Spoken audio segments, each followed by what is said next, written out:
Hey there, hunters. Welcome back to the Gunners Guild. Here in Remnant 2, we got a lot of new things to play with and test out with the new Halloween update and event. We have 5 new corrupted weapons that take a whole hell of a lot of time to grind if you didn't manage to make it into the event window, which is until the end of October. So we're going to be reviewing these weapons and giving you some insight on them so you can know which ones you actually want to make in case you don't get the chance to make them all. Before we start, just as a refresher for anyone who doesn't know, these weapons can be corrupted at Dwell, and you must have the original weapon to corrupt them. And then you can use a simulacrum to put them back to their normal state. They are not separate weapons, and they do retain your upgrade level when you swap them to corrupted and not. You can acquire the corrupted fragments from the new aberrations, not the old ones, that spawn pretty much anywhere. During the event, these will pretty much always spawn on Apocalypse, but outside the event, it's going to be a 25% chance on Apocalypse, and then these chances to spawn get progressively less on the lower difficulties. But with that out of the way, let's talk about the corrupted handguns first. Starting with the Rune Pistol. The difference here with this pistol is that it's fully automatic instead of being a burst fire. The other thing is that the mod is different. Instead of the old aura, which grants life on slain enemies, this one, which is still an aura by the way, I know it's a new thing for Rune Pistol, but this aura applies a 10% damage taken to enemies affected by it. And then picking up the orbs for this one grant you 10% weak spot damage for 10 seconds. So now we have a defensive and an offensive Rune Pistol.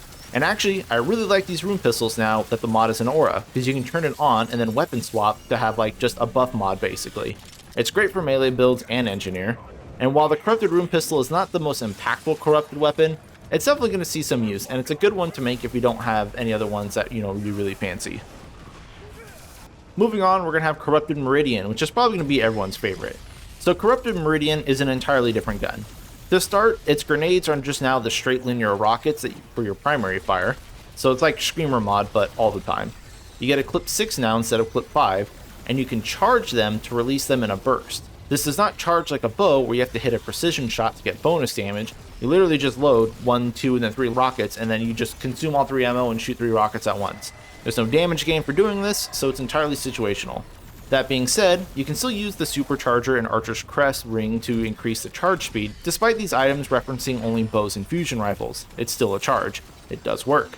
And when you do that, and you can scale your charge speed, dumping 6 rockets in a charge becomes faster than just single firing them, so you can scale your effective attack speed that way instead. Speaking of scaling, it might be a bug because these rockets are using screamers, but the scale off your mod power, not your range attack power. So you can actually use the Corrupted Meridian as a very solid handgun option for mod-based builds. If this is a bug and gets patched out, I'm going to be really sad because it's actually really flippin' cool. The second part about the Corrupted Meridian is the mod, which you can read the description if you inspect the item, but it's not showing up on the tooltip box right now. But it shoots a cluster rocket that hits on impact and then it just does like a bunch of hits. And you get 2 of these. It's a great mod, pretty basic, but I love it and I'm going to use this weapon a lot. But the primary fire is definitely far more interesting than the mod. Let's move on to the long guns, and we have 3 of these here. And we're going to start with Aphelion. Starting with the primary fire, Aphelion now shoots 3 horizontal beams in like a 3 line wave, so it's all stacked. While Aphelion's beam has never been known for damage, corrupted Aphelion's beams are still bad, don't do much damage, so don't count on these. You're never going to really consistently land weak spots with these, and just the damage is super wonky. And each beam of these has like a third the power of the regular beam, so they're just not hitting hard. And also the length of the beam is reduced. On the bright side though, the extra vertical space means it's actually really easy to land hits on your black hole mods, just because you have more surface area to work with. So it's still a big win here. The mod, which is the main selling point to Aphelion, is now Micronovas, which shoots a wide spread of little black holes that function exactly as the regular Aphelions would, but with reduced damage of course. It also costs less mod power. The cool thing about these Novas too is that, well, 1, you can just shotgun an enemy with them, so that's cool. But also 2, that they will chain detonate if you hit one, so you can set off a nearby black hole by hitting one like next to it. So you don't really have to be perfectly accurate with your shots, they will just kind of all chain off of each other, which is really nice. Corrupted Aphelion looks like it's the least changed, but honestly I really like these changes for this gun, but I don't think it's the most effective. I'm going to try and build like a mod-based build around it, but I don't think it really does anything better than the regular Aphelion does. And the black hole mod just travels really flippin' slow, so it's not really good for trash clear. Pretty decent for bossing though. Next we have Corrupted Deceit, and this retains the ability of regular Deceit where it cannot make weak spot hits without the aid of its mod or the sword. But this one charges up to a 2-round burst rather than a 2 single point rail. This does a little bit less damage than the base form, but it does fire faster and it does penetrate through enemies, which is cool. You can still scale its charge speed with Supercharger and Archer's Crest as well, of course. Maybe this isn't so good for bossing, but it is really good for trash clear, which is very nice. The other change here is with the Ouroboros mod, which is now Windfall. This mod now instantly throws a ring of blades out in front of you, which isn't supposed to collide with obstacles, but it currently does, so it kind of just goes all over the place. Hopefully that gets fixed soon. But what this mod does is that it damages and passes through enemies and still applies the same debuff that you would allow you to gain weak spot hits on all your shots with Deceit. But then also this will return back to you, though you get like a through and through. But this mod also has another very unique feature. When you press the mod button again while this Ring of Swords is out, it will pause it in the air for 3 seconds and just kind of make it hover in place, constantly damaging and applying the debuff to enemies within it. Very interesting mechanic for mods. We don't have a mod that has a different alternative effect when you press the mod button again. Hopefully we see more of that stuff in the DLC, because that's a really cool mechanic to add. While I want to like this gun, I really just can't say how useful it is compared to the original Deceit until the mod is fixed, and just doesn't fly all over the place. So I'm kind of putting this one on the back burner for now.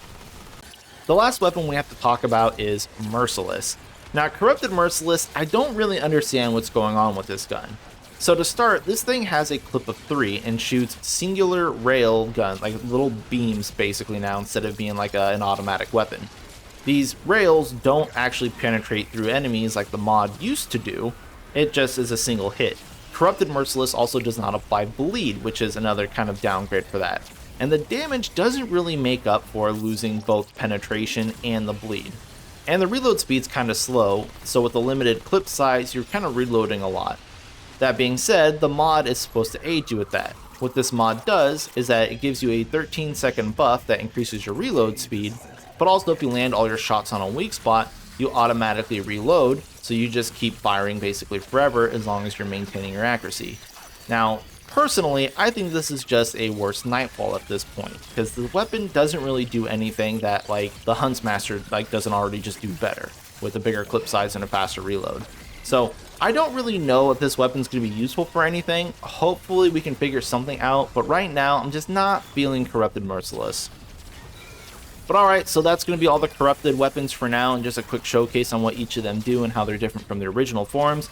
I still have to get all the mutators before I can, make builds and try to plan anything out, but that's going to be another video for another day.